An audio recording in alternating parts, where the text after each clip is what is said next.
Welcome back to the Sunday Roast, round 19, 100k pod. Joining me, it's his first Sunday roast since being back from Bali. He's had a big week since being back. Dobe, how are you, sir? I'm very good. I'm feeling a lot better now. I was a bit dusty this morning, Jev. There's something in those Marvel beers, the old Marvel splitter into the local. No, I was pretty shit house all day, so I was just napping, sitting down watching the footy. So a really good Sunday just to sit on the couch.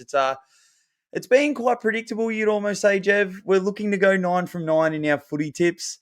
The teams who you think are going to win are probably going to win. We're currently sitting down, sweating on a St Kilda North Melbourne to go 9 from 9, Jev.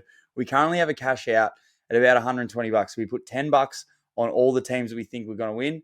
The payout's $288. And currently North Melbourne are just piecing up St Kilda, and we don't know whether we take a cash out. Don't kick a goal here. I'm so nervous, Jev, but it's good to be here, mate. Yeah, so it's 8 minutes to go in the third quarter. We've got the Saints to win $280, and the cash out is 113. Me and Das, maybe after every game, we're going to check the score and see if we're going to cash out this bet. Because I wouldn't complain if we turn 10 into 120, and then we can be North supporters. And I'd love to see the Saints lose because I reckon they're cowards. So, yeah. I've got a message from Saint fan Ryan Bell. Fuck these C's. I'm not paying for my membership next year. I just got one then saying it's happening from a Saints supporter, Chitty. So they're bloody nervous. Oh, God.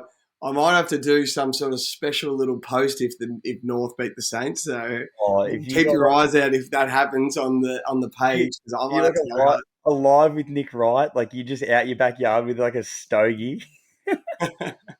All right, let's get into this. This is the game Friday night. Feels like a lifetime ago. Dogs versus the Bombers. The Dogs get it done by 41 points, Das. It was a fucking good game for most of the game, and then the Dogs were just too good.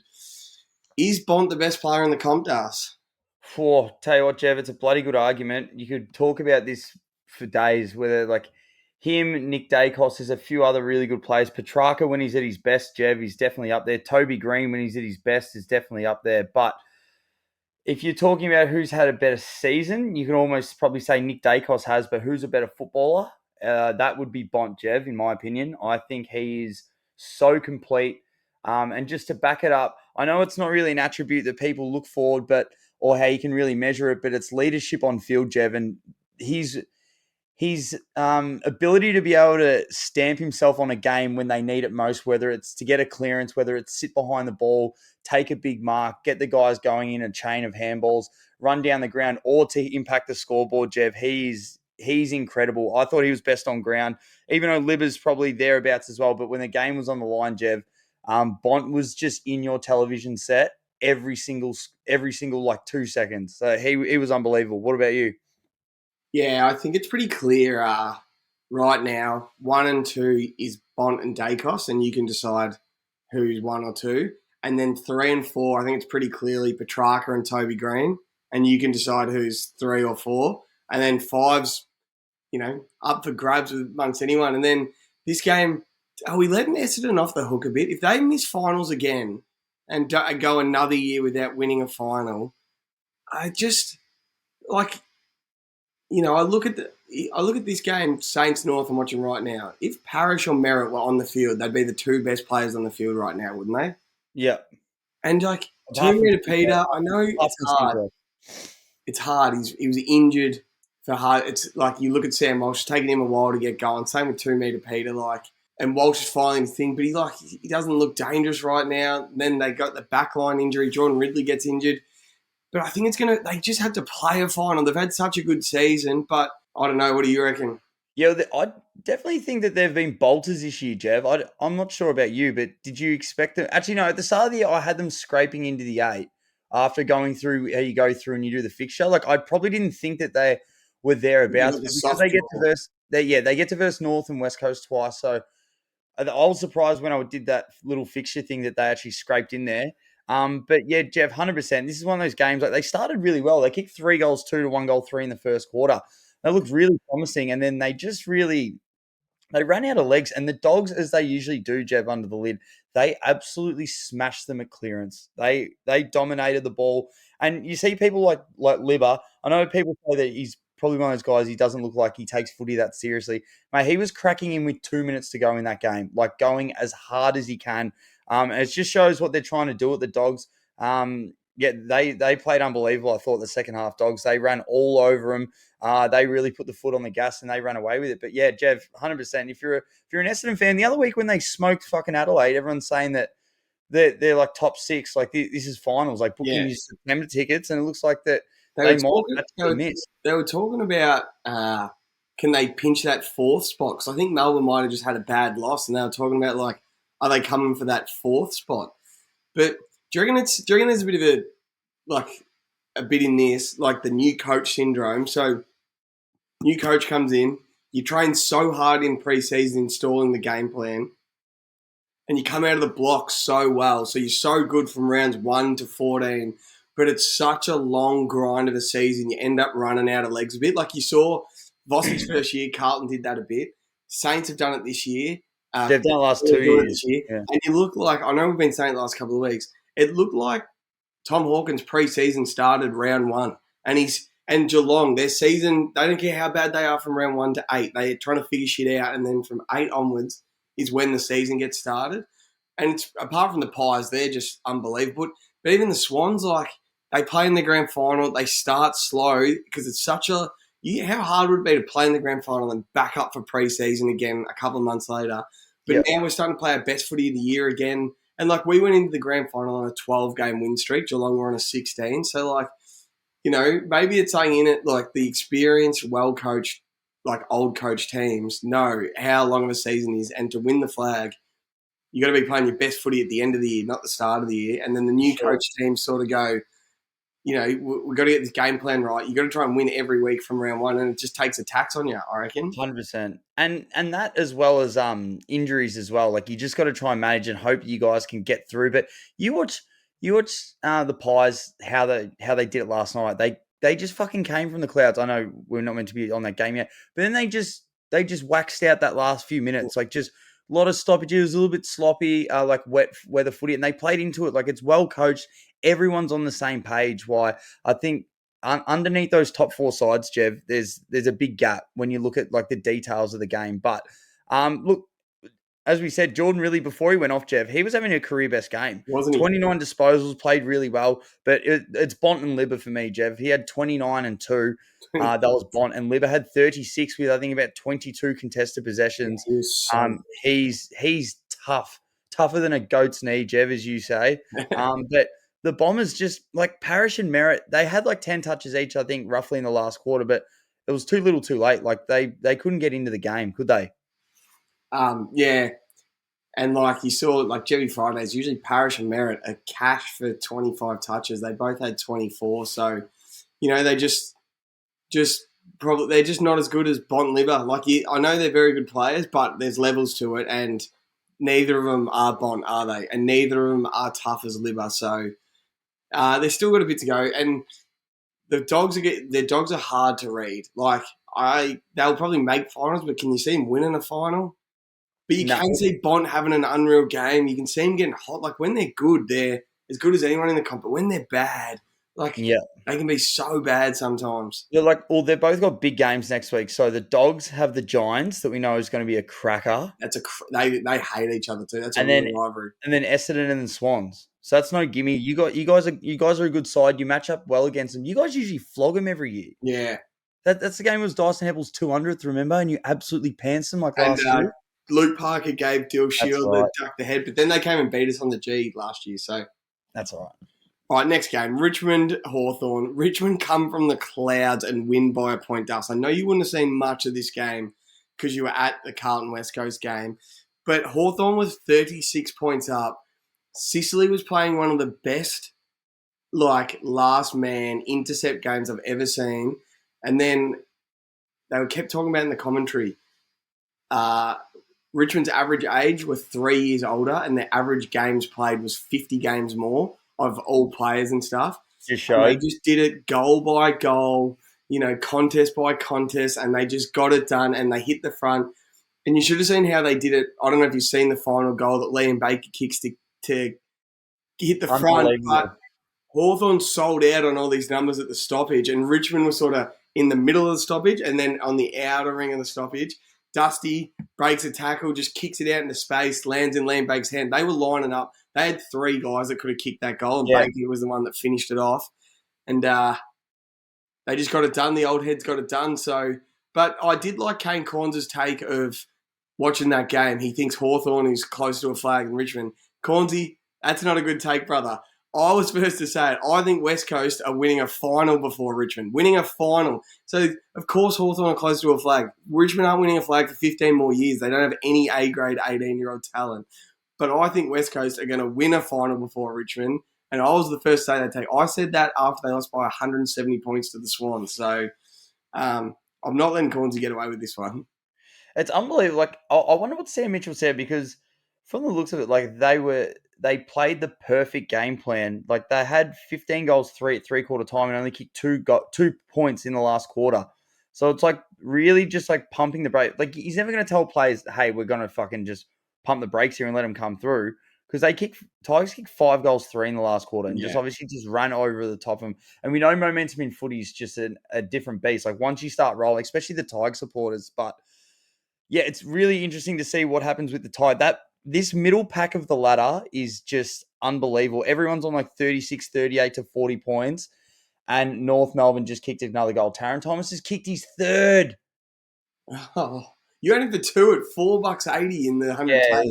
Yeah, that's cash. Hell of a bet. Oh, my God. They're down by, how many points is that? 35 to 51. 16 points. Cash out's at 75. Oh, we got to write it now. Can the Shane show a bit of ticker? This is embarrassing. Anyway, I hope you're ready, Dust, because I don't know, but Hawthorn are my most hated team in the league. Well, not this current Hawthorn, but when they were winning their 3 premierships in a row, that's when the Swans should have been winning premierships as well. We beat them in one. They pantsed us in one. I think we lost to them in other finals. Like, we were a rivalry, so we absolutely hated them. I hope everyone's ready for them to come back up the ladder and be absolutely dominant again, because they have a fucking good list building. Like, they have some good talent on that list. They are building nicely. We've been saying it for weeks, Jev. How good the fact that they like to possess the footy, their midfielders, and Sam Mitchell almost lets them go to work. Like, you go look at all their stats almost every week. Newcomb gets a lot of it. Warple's had a fucking unbelievable season. Sicily's obviously their quarterback from the back line. They're a completely different side when he's in it. Carl Amon. Josh Ward hasn't really been playing. He's coming back in. Connor Nash, Jev. Yeah, he's had an unbelievable Will Day. Like that Josh Weddle guy in the back line. Yeah, Dylan Moore looks like he's the perfect teammate. Like, he'll do anything for anyone on the field.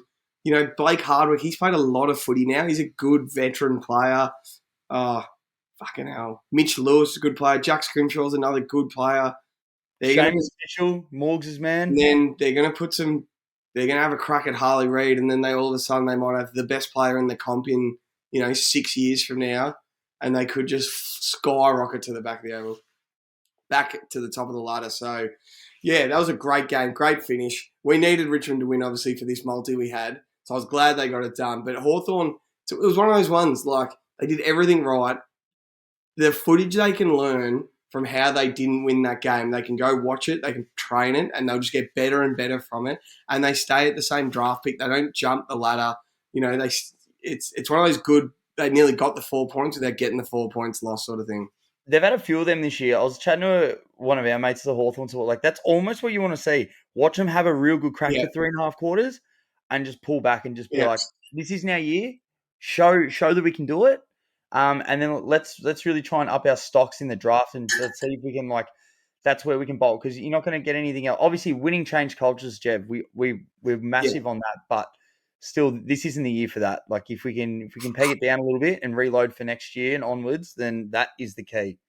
We accidentally forgot to screenshot these games, so we don't have any odds, but Mitch Lewis kicked 4, Wingard 3. He was really good, Wingard. Taranto 3, but 23 kills. We'll talk about that at the end of the podcast. Bruce 2, and then Newcomb 30, Prestia 28. He's a good player, Prestia. Sicily 28, Ross 27. I heard on the radio today, Andrew McWalter, Minnie McWalter, the current Richmond coach, he said Dion Prestia at training got everyone together and he ran them through scenarios. No coaches. It was Prestia, it was Cochin and stuff, and they just did all the scenario work and what they were going to do. He said coaches didn't have anything to do with it. The players led it all. So I didn't know Dion Presser was, that sort of guy, that sort of leader, but he must be, and they just got it right. It was good final quarter to watch. I was enjoying watching Charlie kick bags. We'll get to that in a minute, but I switched on that last quarter to watch that comeback, and then I got back onto the baggers. So next game, Carlton West Coast. Carlton win by 71 points, Darcy. You were there from pillar to post, start to finish. Talk to me. Jeff, I'm telling you, West Coast are the worst football side that I have ever laid my eyes on. I'm telling you, they are. It's even, and that's saying something. Like, for me being a Carlton supporter, you know how bad we were. We won like 4 wooden spoons in like 6 years. Like, we were a pretty average side. This team is so bad, and I genuinely feel for like some of their, like Dom Sheed's done, like Shuey's done another hamstring. Oscar Allen, their best player, he's had to go back and play on Charlie Curnow just because they've got no one else. Yeah. They had Bazzo trying to go through him. Shannon Hearn's not going to do anything. Barras isn't going to be there. Redden, like all these guys, but we kicked 9 goals in the first quarter and it was over, Jev. Yeah. Like it was over. It was a training drill. I've never seen Carlton play in a win like this, and I fucking loved every second of it. I know it's a weird one because I wanted to chat to you about with the Coleman race. So Charlie's on 61 goals, and he's kicked a third of them in 2 games against one side. 19 against West Coast. So it's like what if does Tex get to play him twice? Yeah, I don't think so. Like it's honestly like just playing a 2 side, but obviously after Walsh went down, hopefully it's just precautionary with his hammy. Obviously pulled up a little bit tight. I think he had 11 touches. His first 13 touches, he went at 100%, kicked a good as goal from outside 50. But Charlie was unbelievable, Jev. Some of his goals, his marks, we've been to heaps of Carlton games this year. One-on-one, how he uses his body, he's unbelievable. And the fortune was going to go his way. He kicked the worst goal from 50 meters on the ground, like an absolute dribbler that just rolled through, and he knew it was going to be his day. He had his 9th one. He went for his 10th and hit the post, but then when he actually kicked that 10th one out of the pack, so good. I sculled my beer. Pat sculled his. We turned around. Dad just saw us sculling, so he started sculling. He didn't even know the camera was on. But it was good, Jev. Obviously, not too much to take out of it. We reload. Try and have a really good crack this Friday night. It actually makes this Friday very, very interesting. The Pies are due probably to drop one, but they probably won't. Yeah. I'll think about it a little bit more as the week comes in, see what actually team that we have in, whether Walsh is back. Obviously, Cripps should be back. Cherish should be back in. George Hewitt play a full game, all that sort of stuff. So, no, I think it's going to be really interesting because we played last year when we played them twice. We only lost by 1.4 points. So we match up pretty well. The teams aren't too different, so I'm really interested to see. Cripps is coming off a rest this time. He's not coming off like trying to carry a side into finals like he did last year. Like he's going to be fresh, ready to go off a nice rest. I don't know, you wouldn't have seen this after you were at the game, but Pat Cripps was actually up in the coach's box sitting next to Matty Cruiser. When Curnow kicked his 10, they crossed up to him, and he was just like a proud dad. He was just sitting there smiling, nodding his head, clapping his hands. He was just loving the show like every other Blue supporter. Seeing a forward, there's nothing better than seeing a forward kick 10. No. On TV, I couldn't take my eyes on it. Being at the game, there's just something about it. Like, we get pumped when they kick 5. Like, 10 is just amazing to witness. And the goals were incredible, like good one-on-ones. He goes back because he doesn't kick them all from like the goal square. Like he has good set shots from like 30, 40 meters. Nails good. He's a great kick of the foot. Like his 9th one, he just likes to play on sometimes. You're like, what are you doing? Got it from 50 and just fucking, he's a gun. He's a gun. He's a fucking gun. As we said, he like if you could build a forward in a lab, he's like just like the perfect forward. Like speed, athleticism, arm length, size, height. He's a gun. Skills. Before we move on, did you watch most of the game? Yeah, majority. You know who did himself some serious favours? Tom de Koning. I know he missed great. I know he missed 3 goals. No, commentary couldn't be talking him up anymore. And if you noticed it at the ground and then the commentary, they absolutely loved it. So he's found his way in the side for sure. After watching yesterday, he was so good around the ground. Took really good marks. Actually used the ball well. I'm pretty critical on his kicking. He's a big left footer. He drops it from so high. So a lot can go wrong when in that ball drop. But he was unbelievable yesterday. So hopefully we can get some more games in him. Hopefully he wants to hang around because I'm really warming up to him, Jev. Yeah, good man, good man. So, don't have any odds for this, but Kerno kicks 10. We knew he was $3.60 for 6. $3.60 is so fucking short for 6, but he was always kicking it. And we said if this was a Sunday game, that would have been in the 100K for Kerno to kick 6 for sure. 100%. But considering you got more for Taron Thomas to kick 2 at $4.80 than you get for Charlie to kick 6, it's just unbelievable. But I remember we were joking. He was $1.02 for 2, and you're like, imagine if he hurts himself in the first minute and you do your multi. yeah, for at $1 too. Like you can't. There's no point in betting on that. But obviously, sports bet know that. So 10's a bag. What? Who else played well? Motlop kicked 2.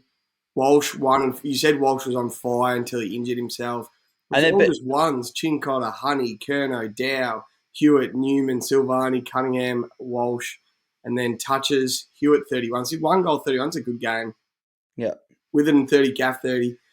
So who at West Coast has some currency? Like I could see like because a I'm telling you, like Dom Darley, Sheed's Dom Sheed's not too bad. I could see him going to an Adelaide and maybe fitting in that Crows midfield a little bit. Anyone else? Barras, I'm hoping we get Barras at the Swans. He's only 27. I didn't know he was 27. He's a keeper. He can Oscar, play. You got to play on a good side. Oscar Allen's good. He Mate, is their currency. like Could Jaden. they get? If you were Freo, do Freo even have their first round pick this year, or do Melbourne have it? Melbourne have it. Oh, so would you give your first round pick up to West Coast, the arch enemy, for Oscar Allen? And Yes. would you do it? Would you do it if you were West Coast as well? Or would you hold on to Oscar Allen because he's the only good player? I think you'd take Oscar Allen. I'm pretty sure the only other forward in the draft is the guy that's going to the Suns. The really good one. Oscar Allen, he's made like he played like 2-3 years behind Kennedy. Obviously, he got injured. We had Kennedy, Darling, and remember he got to play third fiddle. So he just got to. He come out and kick some really good goals. Like he's a good forward. Like he's shown all year. And He's just been really it consistent. must be fucking shit for him. He's their best forward, best player, and he has to go play on Kerno because he's the only one that can. Oh, he looked so annoyed. He looked annoyed. And he was having a crack like that 10th goal Kerno kicked. He came up, punched it with him, did everything right, bounced to Kerno's feet. He just picked it up, snapped it over his shoulder, and Oscar Allen must have just been like, "You're fucking kidding me! Like I'm trying my ass off. Where's the help for fuck's sake?" No, there was nothing. Fuck. All right, next game. Anything else you want to say about that game? Nah, Dev, I'm just trying to reload. I'm waiting for Friday night. I'll make a good judgment on Friday. We've had 5 good wins in a row, over 50 points. Now you come up against the best. Third time ever. Yeah, we come up against the best, and we'll see how we stack up. Lions, Cats at the Gabba. Lions go to 10-0 at the Gabba on the season, winning by 11 points. Fucking weird game, this one, Das. I know you didn't see much. You might have saw the end. But the Cats only had 1 goal to, 10 minutes to go in the third quarter. They only kicked 1 goal for the game. They didn't kick a goal in the first quarter. They only had 1 goal at half time. And then if it wasn't for Dangerfield, they weren't kicking goals. He kicked 2 out of their first 3. What was the weather? Perfect. Just It's bizarre. they were both playing a really defensive game plan, and the Geelong midfield just wasn't getting it done. So I heard a bit today. Max Holmes and Tanner Bruin and Atkins, Dangerfield was unbelievable, but those boys just weren't getting it done. So Tanner Bruin got subbed off. I think Holmes went to half back, and they put Stewart, and I think they put Tui in the midfield with Dangerfield, and said, "Nah, this isn't." Chris Scott said, "Nah, this is good enough." The numbers were just all in Brisbane's favour. So then, Tanner Bruin got subbed off, like a fit sub off as a midfielder. Yeah, so I've said this all year. I don't think the Cats mids are that good apart from Dangerfield. Well, they need Guthrie when Duncan's playing. I probably shouldn't say that. But when they come up against the Swans, they just bully the fuck out of us. So I can't actually have that take because I've seen them just pants us. But when they're not going that well, their mid's a bit suspect. Like that, people say that Max Holmes has Judd traits. What Judd traits does Max Holmes have? Didn't you have a game the other week that he almost went statless? Yeah, he's a good player, but let's not compare him to one of the top 10 players we've ever seen, sort of thing. Yeah. Judd traits, get out. He's a good player in a good team. If he was playing at West Coast right now, he'd just be another fucking Petrocelli or Liam Duggan or something. Fuck. Am I going too arshy, Das, or not? No, you need to see more of it. But I thought Was it a competitive game, or did Brisbane always have it and then the Cats just sort of clawed back at the Yeah, end? so Brisbane had it, and then they kicked one straight to Jeremy Cameron, went back and set shot. Then it was Dangerfield goals. So then it was 3 goals to 8 goals. So they're only 5 goals down at 3/4 time. And then they kicked it straight to Jeremy Cameron again. Like they were trying to switch it and they just kicked it to him. Kicked another set shot. And then they started finally kicking goals, playing better footy. Like Ollie Henry kicked a nice one. He missed an easy one as well. Hawkins had a shocker. I think he hit the post on one, but it was always looking like Brisbane were going to win. But Geelong showed signs. They just played way too defensive to start the game.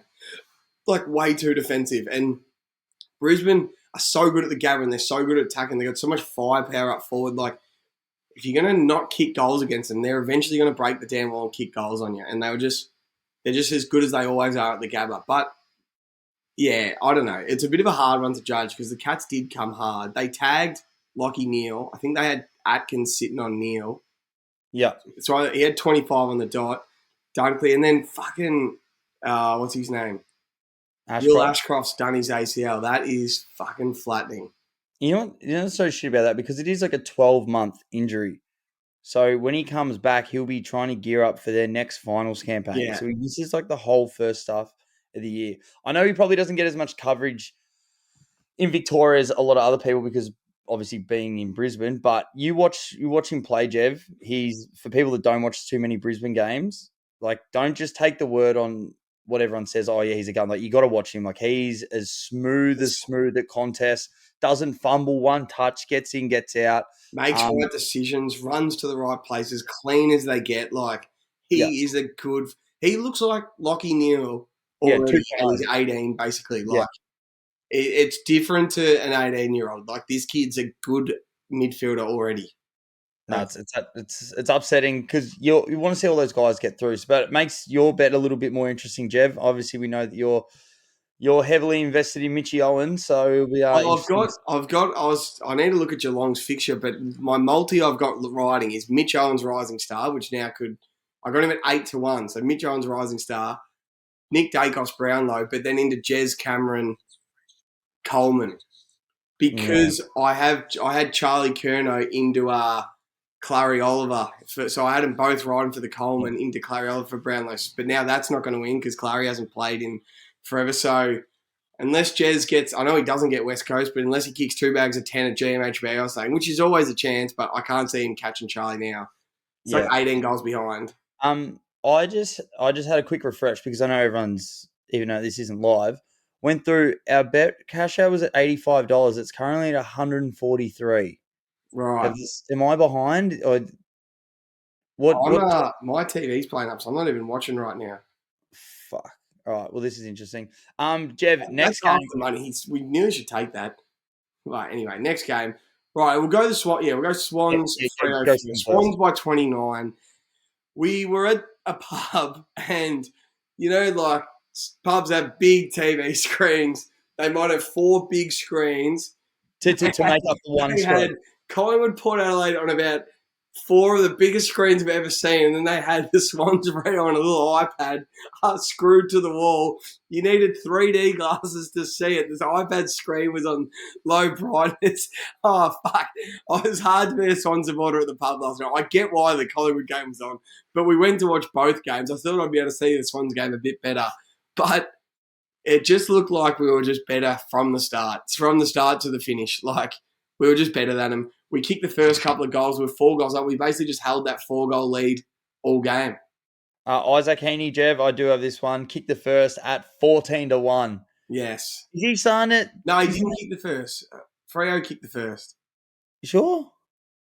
Because I backed Isaac Heaney to kick the first. Really? And then I saw he kicked the second. Oh, fuck, it was Tracy. My bad. Yeah, I accidentally went from the other way. Tracy kicked the first. How big is he? He's enormous. Like, why is he so fucking big? Tracy, he paid 19-1. Sorry, Jev. I think they 5 points, the Saints. 5 points. Oh, come on. Yeah, so he kicked first. Heaney kicked second. There's not much to say about this game. Freo are that disappointing. It's not funny. Like, what an embarrassing season they're having. They have a great team all over the park. They got good backline, like good defenders, great midfielders, two good ruckmen. You know, they've got good players. Their forward line's a bit iffy, but like they've had a strong season. But how different do the Swans look now that Papley and Heaney are playing well for one? Oh, It's like they were out of form. Papley and Heaney playing well. Goulden's playing as good as, you know, most players in the comp. Warner back in the side. Mills and Parker are playing well. And then we're nailing our set shots. Last night we just went back and kicked set shots. And it's just did you a what? different ball game, isn't it? Like Did you what? we just finally kicked set shots. I still think we lost to Collingwood that day, but we kicked 0 goals 8 from set shots. Being at that game, I'm like, we just let them hang around. We could have put them away that game. That's ages ago. That's me being a fucking nosy Swan supporter. But it's just simple as your good players are playing well, you're kicking your set shots. It's simple footy, isn't it? Like, well, it was that day, as you said, Jeff, the Collingwood day. Like Will Hayward missed a few easy ones. He kicked 3 straight last night, and he was great from set shots. That you just got to kick, go back, take your time, punch them through, and just apply some scoreboard pressure, Jeff. Because when it doesn't, it works in reverse. You start putting pressure on yourself when you miss 2 easy ones, and then they go up the other end and kick a few quick ones. It's like fuck. You got to keep that scoreboard pressure on, but. Good win, Jeff. Buddy kicked 3. Buddy was great. Buddy looked great. Who's their buddy captain? Is it Piers? Yeah. He was on him and he was wearing like a glove and Buddy just bathed him. Like he was just unbelievable. He looked refreshed. It's the best I've seen him look all year. Heaney was good. He had 2 goals, 1, 14 touches. Mills 2 goals, 20. Papley 2. Logan McDonald 2. Hayward 3. Like, that's Goulden, another goal. Chad Warner, a goal. Like, this is the Swans I knew we were. It's just, we've just missed our trick a bit. Sarong had 32. He's having a good year. He had a week off suspension, so he would have been fresh. Parker, 30. He's playing some good footy at the moment. I was just about to say, how many more years do you reckon you got left in him? He's been one of the most consistent players for that position over his whole career. He's not always a 30 touch player. He's like, your mid-20s, high 20s, contested, like 8 clearances. What do you get? 5 to 7 clearances a game. Just does his job and hits the scoreboard in big games. How many times? Well, he kicked, I think, the first goal in the grand final 2 or 3 times. Like he's just a fucking contributor, isn't he? Yeah, I absolutely love him. I think I'm pretty sure he's only 30 or 31. Like, he's not that old. Like, he's still got a couple of good years in him. Like, it'll be like 1 or 2 more years. Then they'll sort of think about it. And if we're a chance for a premiership, he might, squeeze 1 more out. But, yeah. You got some odds for me. So what did your man Lockie Schultz pay to kick 4, Das? Yeah, Schultzy, the boy. Goals. I can't believe he's actually had a pretty good year, hasn't he? Yeah, fucking hell. No, in stages. Come on, 4 or more. Lockie Schultz, 15-1, boy. 15-1. He just pops up, doesn't he, in some games? Oh, Jack Steele just kicked a nice goal to put him in front. Captain's goal, they've hit the front. Thank God as well. And then anything else? Franklin for 3 or Hayward for 3? Could we get any good value? Yeah, they weren't that much money. Not that much. So nothing. All right, we'll get on to the next game. Go the Swans. So we're coming. It's hard when Richmond are also coming, the Blues are coming, and the Swans are coming, and the Giants are playing well. It's going to be hard to find a spot in that 8, but we're playing good footy, so I'm happy. It might just not be our year. Next game, Das, in what was an absolute fucking cracker at Adelaide Oval, Port Adelaide Collingwood. The Grim Reaper comes again. The Pies come from behind again at 3/4 time and win by 2 points. How good was this game of footy? That was an unbelievable contest of just like finals. You could see the intensity of it. They were cracking in all game. But it's good.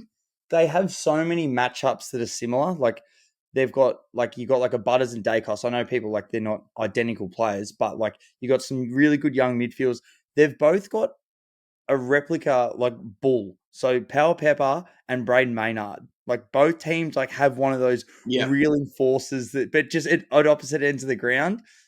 Both have got like obviously some key defenders, guys that run through and kick goals, like exciting players, and the matchup was perfect. Like they've both got leg really speed in the midfield. They're both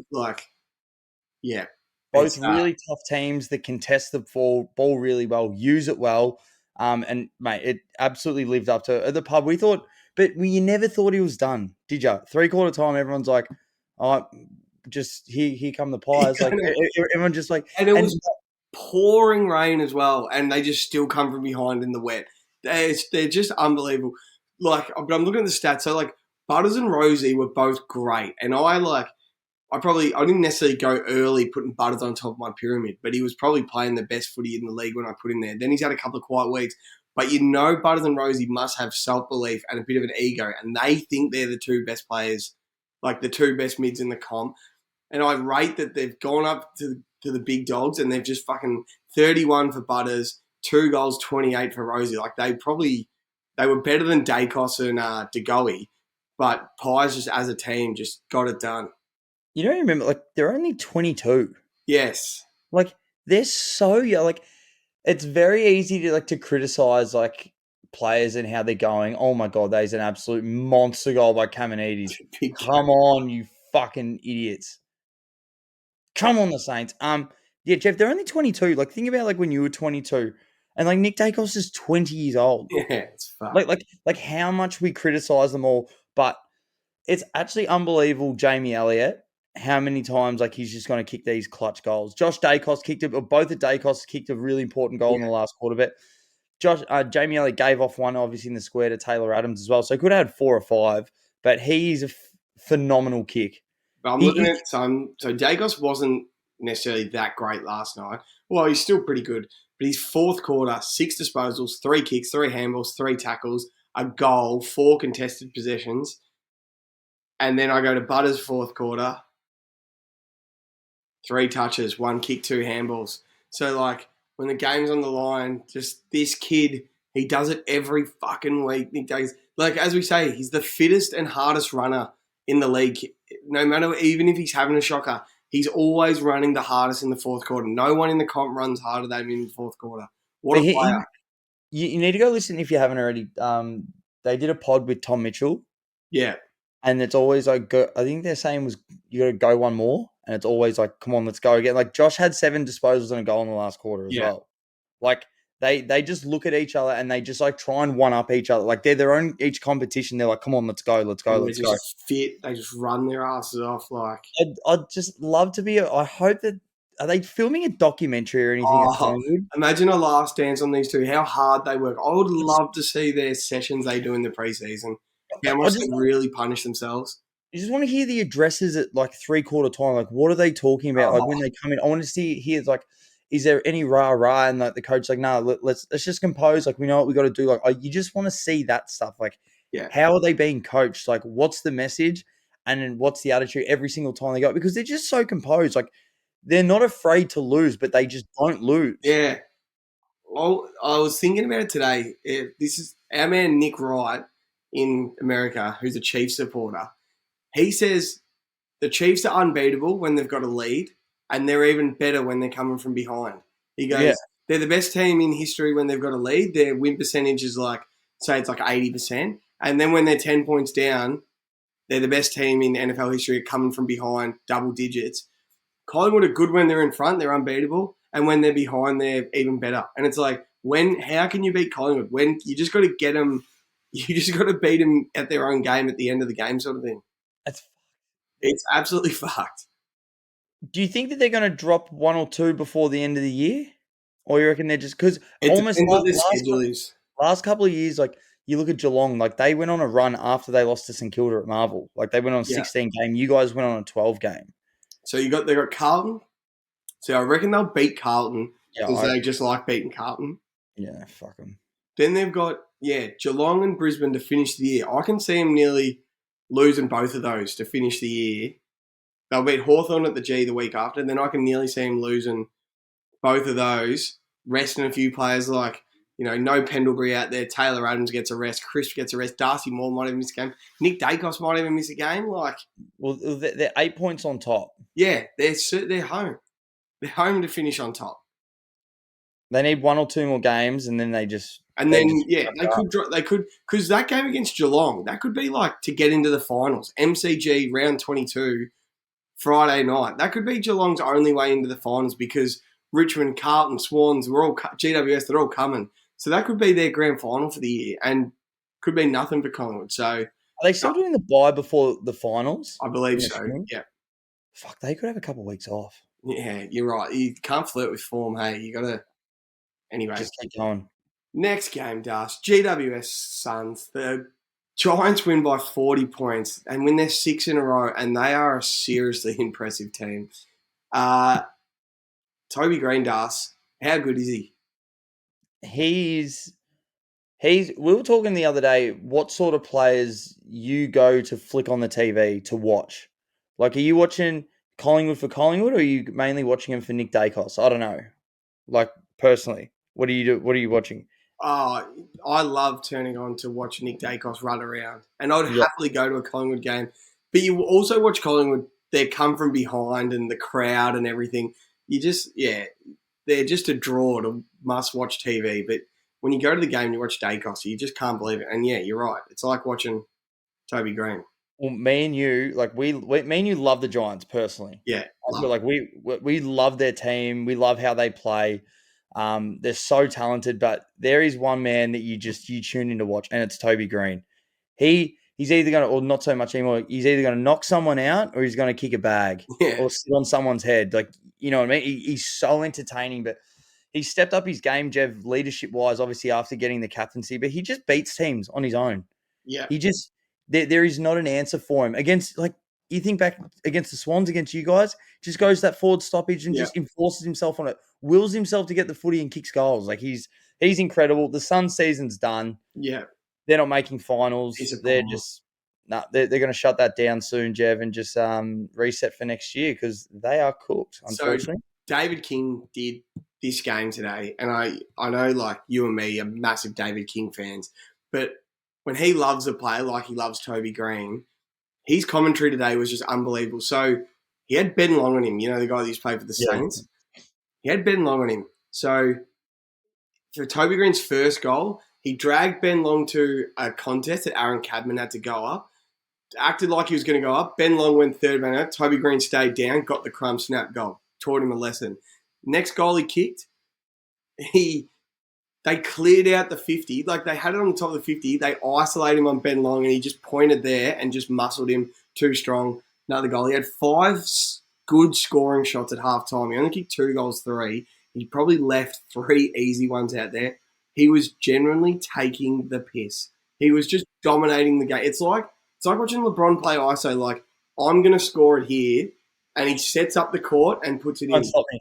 It was honestly, that's what it was like watching Toby Green. He was just doing exactly everyone, and then they subbed him out because he's got the Dogs next week, like big rivalry game. That is a must-watch game. It is. So just fucking, he's so good. So for 3, he only paid $1.75 for 3. 3 goals 4. It could have been anything. Lukosius kicked 3. He was $3.15 3. That's good odds. What about our man Binger Daniels? How good is he? Yes, absolutely love Binger. He's a good footballer. Yes, and he looks like Toby Green out there. I swear they were wearing the same boots today. And I'm like, Toby's everywhere, but it was Binger sometimes. So he looks like Toby and Kingy. He kicked 2 and had 20. He paid $2 for 2, which is cash, isn't it? That is. When he's fit, he always kicks 2. And for 20, I'm just looking for him now. Brent Daniels, $3.40 for 20. Geez, that would have been a nice little Bingham Daniels multi, little David King multi. Well, he's 1-15 on the year, so he's just upped that a little bit, 2-20. So that's unbelievable by the Bing. But Giants 6 in a row, Jeff. They're sitting 6 on the ladder. Fucking good on them. It's unbelievable. We wrote them off. Like, so many people wrote them off. Like, you can see what they're trying to do. You can see what they're trying to build. They're not going to make finals this year, but they'll be good next year. They're just like, fuck that. No, we're making finals. We're a good team. Like, I'm that impressed by what they're doing. They just fucking win games. Adam Kingsley would be the scariest coach. Yeah, he's a nutter. So Sam Flanders had 30. That's goals. Let's say he paid 41 for 30. No, let me get this up. Sam Flanders for 30 was $3.15. Jeez, that would have been nice.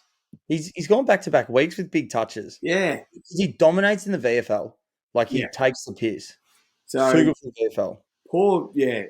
Suns keep rolling. They need Dimmer in. to fix them. And then, Dimmer or yeah. Ken? All right, what was arguably game of the round? Melbourne get it done at the end by 4 points on the MCG Sunday Arvo. It doesn't get better than what that was, Das.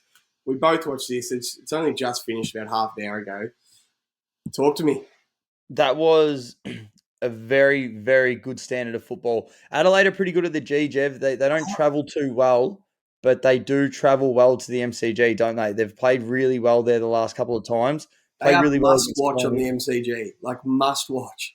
They play like it's like their team's like good for it. They're good runners. Yeah, They're a tough. Adelaide are a good side, they're Jev, a great side. Well, but not they great, just but they're a good side. Good to watch. they coughed up 2 losses. Sorry, against GWS. They should Yeah. have beat the Pies. Should have beat the Pies twice. They got fucking smoked against Essendon the other week at Marvel. Like Yeah. it's just a weird team, but fuck, they came hard. They kicked 3 goals in the first 2 minutes of the final quarter. Yeah.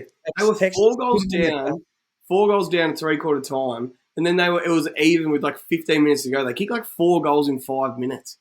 They kicked 7 goals too in that quarter. That's exactly what they kicked against Collingwood that time in the second quarter Yep. on the MCG. They kicked 7 goals too that quarter as well. They are when they want to go, oh no, LDU's running and bouncing here.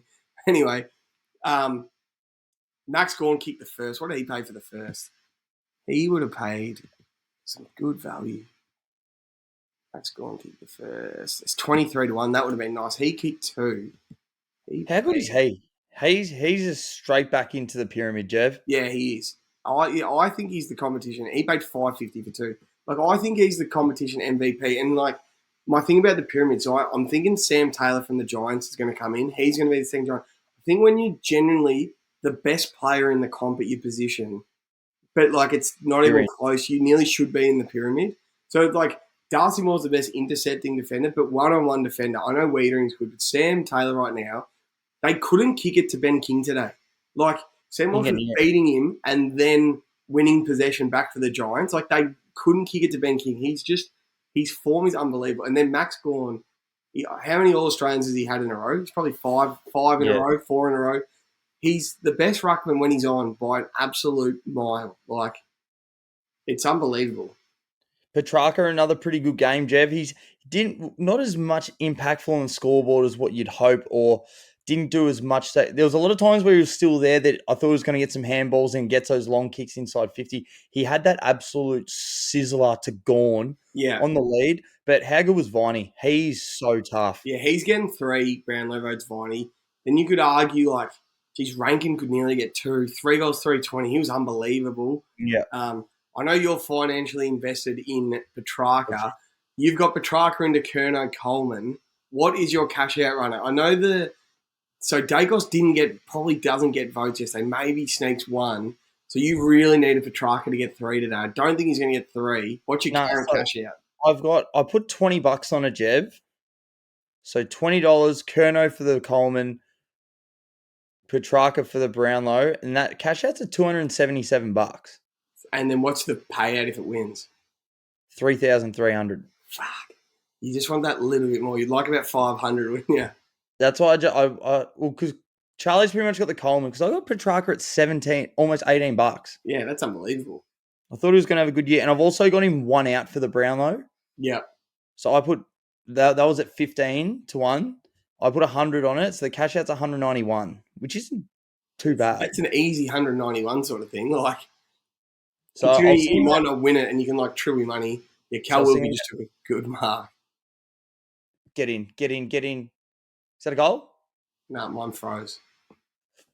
Come on, Higgins. The little tip rat. Oh, please tell me that's a goal. But yeah, Jeff, great. Adelaide, I don't think they can make the finals now. And then Rankin does his hammy right at the end. Like, feel for them. They've been great to watch this year, but they're probably going to be the team that, misses out. I don't think the Swans have played the Crows yet. We must have them in the next 2 weeks. We must. That'll be a good game. I reckon we've got the Bombers this week, and then I reckon we've got the Crows. Bombers, I got them last round of the year, round 23. So there you go. I'll give you some odds, Das, while we're here. What do you want to know? Who do you want to know? I don't know how much Gawn was for a couple. Yeah, $5.50 Rankin for 3 was $4.80. Geez, that's a good bet. I know he hasn't been in that good a form, but They're going to kick goals. 4.80. It's like Lockie Schultz. There's heaps. What about Cade Chandler back in the side last Hey couple of weeks? Chandler for 3 Three. was $10.50 tonight. Cozzy Pickett was really good. Yeah, Jakey Milkshake. Sorry, what was? I'm just looking for Isaac Rankin for 20. 11. Oh no, sorry, $3.30 for 20.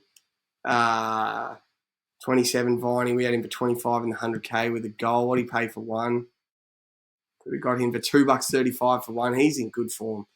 He's a good player. So I'm really liking Melbourne. I'm liking Melbourne in the finals. I love the way they match up against the Pies. They get Clary back, and if he's anywhere near his best, he's one of the best players in the comp. Viney's going as hard as anyone. They've found something in Petrarca, like he can be their dusty come finals. He can kick goals, win your big finals. They've got May and Lever. They've got Gorn. They've got Cozzy Pickett. Like they've got their role players are great. Lockie Hunter is a very good footballer. He's a gun. Langdon is a very good footballer. Like Kay Chandler, James Jordan, Van Ruin. Like these guys are good footballers. I really like them. Christian Salem, Angus Brayshaw. Like you could argue their list is as good, if not better, than Collingwood's. If you were to draft players like Van Ruin needs to be their one, I think. Yeah, but Like going inside, like on those big targets, Fritsch doesn't have the hands that he does. Like when you're coming in board, once he gets a bit more confidence, his hands are like vices. yeah. Like Ben Brown doesn't really crash the packs as much. Like on a lead, like Fritsch is unbelievable, but I think Van They Ruin get like Fritsch back. Fritsch will come back like right at finals. get Van Ruin at the top. Like he's going to be a fucking superstar. I'm super bullish on. I don't think is this a goal dust? This get called a goal? Higgins, Yeah. yeah. Fucking hell, we're home. Let's go. What's the cash out right now? 30 Suspended. Should be cash. Yeah, I'm super bullish. And yeah, got a feel for the Crows. Rankin's done his hammy. That's like a 3-monther sort of hammy. That looks like a surgery 12-weeker. Yeah. Like his first day back's going to be pre-season day one, I reckon. Yeah, that's bloke. Good. He was flat as a biscuit, kicked on his left. Fuck. Tim Watson gave a bit of a commentator's curse. He goes, Rankin's only had one touch this fourth quarter. I want to see him up the ground. He goes up the ground, he gets the ball, he takes a couple of running bounces, kicks on his left, and ping goes the hammy. So, I hate to do one. And then it's about a minute to go. And then we got this game, Jev. We're not really North Melbourne. Minute to go. The Saints are going to win. It's 69-60. I was ready to cut sick on the Saints if they lost that game. They've got it done. They're going to win by 9 points. But Jack Steele, Jev, captain game, 33-1, 133 fantasy ranking points. Rowan Marshall, Jev, he's a good player. He needs to be a little bit more consistent. $3.50 for a goal and